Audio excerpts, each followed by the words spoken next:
The Trump administration is defunding bike projects, bike lanes are being removed in Toronto, and even here where I live, cycling infrastructure is under attack. But in the middle of this backlash, one city that is full of hills where it rains 150 days of the year and there are bridges everywhere has done something kind of extraordinary. Voters recently approved a $133 million package for cycling in the city as part of a massive transportation levy. So I went to Seattle, Washington to find out how this city is winning when it feels like so many other places are losing. Hey, I'm Tom and this is Shifter. Please consider subscribing, becoming a member, or checking out my bike commuting course. All the links are down below. So I headed to Seattle determined to figure out what was going on here. And I figured what better way to do it than to live like a local. For a few days at least, I thought I would become a cycling Seattleite. Is that really what they're called, Seattleites? Well, I thought I'd try out a commute, I'd go on some group rides, I'd talk to people around in the community, maybe even do some deliveries by bike, just to sort of get a vibe for the city and figure out what is working here. Okay, off we go. So to really understand cycling in Seattle, I knew I had to at least talk to this guy. This is Tom Fukuloro, and for like more than 15 years, he's been writing the amazing Seattle bike blog. He's also the author of this book, Biking Uphill in the Rain, The Story of Seattle from Behind the Handlebars. His book goes deep into the history of cycling in Seattle, and he pointed out one key event that goes back to the 1960s. Back in 1968, Seattle was doing well. Boeing, the city's biggest employer, was booming, the city was growing, and at that time, growth meant building for the automobile. Driven by buckets of federal money, the road network was expanding and freeways were being carved right through neighborhoods. That's why nobody expected much when the city agreed on a sleepy Sunday morning to close a road to automobiles so that cyclists could get out and ride for fun. So in 1968, they held their first event, and they were expecting just a couple hundred people to show up, and instead, somewhere between 5,000 and 10,000 people showed up. It completely overwhelmed all of their planning. It was this huge success.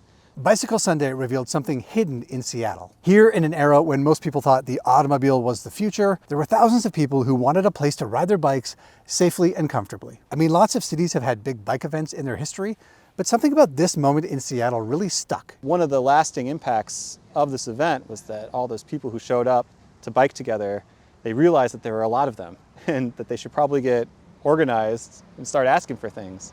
And so that's when the first bicycle political movement happened. Tom gave me a great sense of the start of the modern bicycle movement, but I knew I had to get deeper.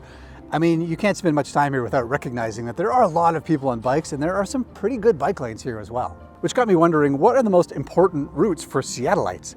I'm just gonna use that word all the time. I kind of love it. Luckily, my friends at Priority Bikes helped to arrange a meet and greet, and I got to spend some time with a whole bunch of people who love cycling in Seattle and were throwing out all kinds of recommendations of places I should ride. But the one that most people recommended was an easy one because it also shared the name with the brewery where we were meeting. These impressively mustachioed guys are named Burke and Gilman. Back in 1885, they opened a rail line to move people and goods from downtown Seattle up north. Over the decades, the city grew up and around the rail line, but by 1971, the rail line was no longer profitable, so it was abandoned. For years, the rail line just sat there, unused and falling apart. This was prime real estate. It was heading straight into downtown, and so some of the adjacent landowners were seeing dollar bills in their eyes. But remember when Tom said that this was a time when cyclists realized they needed to get organized and start asking for things? Well, an idea emerged. Let's use this old rail line as public space.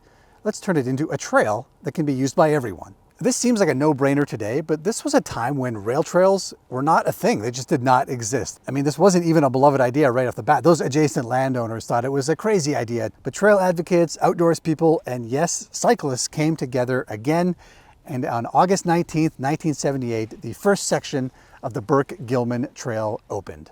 Today, it's a 27-mile or 43-kilometer multi-use recreational trail that is one of those heavily used bicycle routes in the country. Yes, it's mostly a recreational trail, but because of the way it cuts right through the city to downtown, it's also a heavily used route by commuters and people just getting around the city by bike. But most importantly, maybe, is the legacy of the trail. It was an almost immediate success, and today it's beloved by most people in the city. Not only did it prove that those abandoned rail lines can be used as trails, it also showed that if cyclists are given good, safe places to ride, they'll use them. And I gotta say, riding the rail trails in this region, and there are hundreds of miles of them in Washington state, was one of the highlights of my trip here. They're beautiful and fun and easy to ride. What an amazing amenity for this region, and it has no doubt contributed to the growth of cycling culture in this place.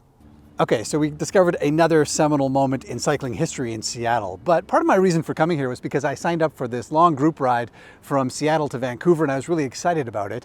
And in doing this ride, I met a lot of people who had something else to say about the culture of cycling in Seattle. This is a city in love with big group bike rides. And in talking about a lot of these group rides, one name kept coming up, and that name is Cascade Bicycle Club. It's a club that started out 50 years ago organizing group rides for people just to have fun together. But early organizers were also part of that original Bicycle Sunday and were also part of those discussions around the Burke Gilman Trail. And this club kept coming up so often that I started to realize that it may be an important part of this story as well. Another turning point came when this organization organized the first group ride from Seattle to Portland. It was a big hit, and the volunteer organizers of the club suddenly found themselves with an event that was making money. And at that moment, they made a decision that Tom Fucaloro thinks is key. The people in the club decided that instead of, pocketing that money as the organizers, that they would all stay volunteers to the club, and that all of that money should go back into the club, and that money was used to fund the club's advocacy efforts. And that's had a lasting legacy in the city, because we've always had lots of just resources for advocating for bikes. Today, Cascade Bicycle Club is one of the biggest and one of the most effective bicycle advocacy organizations in North America. It has a whopping $6 million annual budget, has dozens of full-time staff members doing everything from organizing those group rides to teaching kids to ride bikes to offering classes for bike commuters. And they have a powerful voice when it comes to the way the city develops. As advocates, they were a crucial voice in a voter initiative earlier this year that saw more than $130 million of a $1.5 billion transportation levy going specifically to improving cycling in the city. Now, if you're in a city with a bike advocacy organization that's made up of hardworking, well-meaning volunteers who do great work but are always scrambling just to get pizza money for the AGM, you may not appreciate how much impact a well-funded, well-organized advocacy organization like Cascade can make. This group is big enough and has been around long enough that it has real power and influence in the city, and it has absolutely had an impact. This is Tyler Vasquez. He's a policy and advocacy officer with Cascade Bicycle Clubs, and he thinks that Cascade has really helped keep safe cycling on the political agenda in the city for decades. The secret sauce, I think we have a group of advocates that want it. Either they're grassroots organizations or organizations that are running campaigns. We have a kind of a coalition that's mixed. And at the same time, we've made biking fundamental to our transportation system. So we make sure that as we have funding for road maintenance, we have bicycle lane maintenance. As we have funding for street lights and bridges, we have funding for protected bike lanes. And that is kind of the secret sauce, is making sure that it is fundamental, we slow streets down, and all our streets are safe.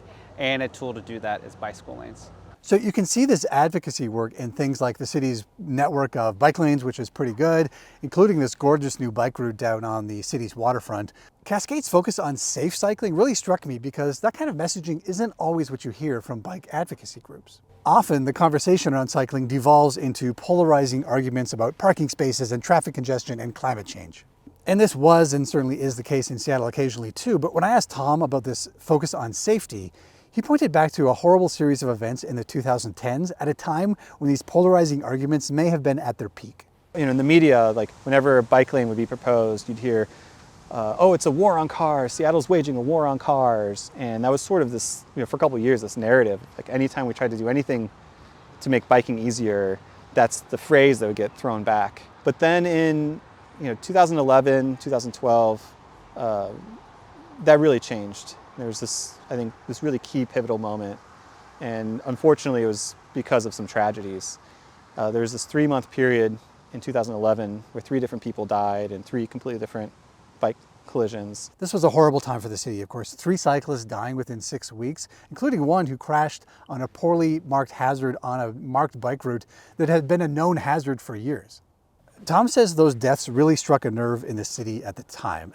A lot of the coverage of those deaths was very humanizing, even from the legacy media, and the same outlets that were kind of spouting war on cars stuff earlier were sort of covering these things as like, wow, this dad died biking home from work, not some kind of anti-car warrior who's died. It's like just a dad who should be home. Looking back today, Tom thinks that might have been a real turning point for the city. And I think that there's just this shift in mindset kind of throughout the city that we had to grapple with. Like, You know, everyone's just a person who's just trying to get home safely, and we need to approach all our conversations about transportation with that in mind. Really, since then, we just haven't, you'll hear people say anti-bike stuff or war on cars here or there, but it's never really been the dominant narrative that it was before those events. Okay, let's review. We've got some seminal bike moments. We have an important bike route. We have a club that does really strong advocacy. These are all important elements that go into Seattle as a cycling city. But there's one important element I think that a lot of great bike cities share, and that's the normalization of cycling. And so I knew I had one more thing to try out. Here we are loading up donated groceries. This is food that is nearing its expiry date and is perfectly good to eat, but normally would be thrown out to make way for fresher stuff, which is a total waste. Why not give this food to people who need it? But one of the problems in making use of this discarded food is logistical. It can be expensive and inefficient to hire a truck to load up and transport this food to the people who need it. Enter the Pedaling Relief Ride. A couple of times a week, volunteers organized through Cascade show up to transport food using donated cargo bikes. I got to ride this great extra cycle longtail to transport this food to a church where it was weighed, packed, and given out to people who needed it. This is the kind of urban transportation that bikes just excel at. It's a cool program that does a couple of things beyond just being efficient. I think it shows the maturity of bike culture in this city, that bikes are not just novelties or toys. They're being used for core functions. You might also call this advocacy by stealth. Every delivery shows someone that bikes aren't just for recreation, that they're tools that could be used for all kinds of things. We found that when the truck drops off the food, they leave the food, they drive off, there's not as much conversation happening, whereas a lot of our volunteers here have developed relationships with the people they deliver to, so they can report back to the food bank. Through programs like this, I really think everybody involved sees bikes a little bit differently. Okay, so I had a great trip to Seattle, and I know I'll come back here because I feel like I just scratched the surface. There's so much more to learn. And also, I didn't really get a chance to try that quintessential cycling experience of Seattle, which is biking uphill in the rain. It didn't rain here at all. It was beautiful. And after all those things, I realized there is a lot that goes into Seattle being able to buck this anti-bike moment that we seem to be in right now. But taking a step back, I think there's one element that sort of binds everything together that's important. I mean, I don't want to overstate things. There's still a lot of work here to make Seattle a truly great bike city, such as improving cycling safety, filling the gaps in the bike network, equitable distribution of bike infrastructure across the entire city, not just in certain areas. But if you're in a city that has not come as far as Seattle and wondering how to get there, I don't think the question is, do you have great group rides or great rail trails or even things like great topography or great weather or space on the roads for bike lanes, because Seattle's pretty terrible with all those things. So maybe the question you should be asking is, do we have the people and are they coming together?